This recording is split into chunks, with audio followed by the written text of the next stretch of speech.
حوالہ جامع ترمذی حدیث نمبر 2337۔ رسول اللہ صلی اللہ علیہ وآلہ وسلم نے ارشاد فرمایا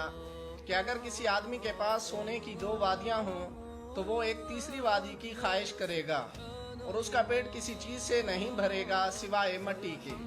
اور اللہ تعالیٰ ہر اس شخص کی توبہ قبول کرتا ہے جو اس سے توبہ کرے۔ تو سامعین کرام، بیان کردہ حدیث میں ہمیں انسانی خواہشات اور ہوس دولت کے متعلق بتایا گیا ہے کہ ہم اکثر دیکھتے ہیں کہ انسان کے پاس جتنی دولت ہوتی ہے وہ اتنا ہی ناشکرا بنتا جاتا ہے اور زیادہ کی ہوس رکھتا ہے۔ تو ہم نے اکثر یہ بھی دیکھا ہوگا کہ ایک غریب بندہ دیہاڑی دار ہوتا ہے، مزدوری کر کے آ رہا ہوتا ہے، کوئی اس سے پوچھ لے کہ کیا حال احوال ہیں تو وہ کہتا ہے الحمدللہ، اللہ پاک کا دیا سب کچھ ہے۔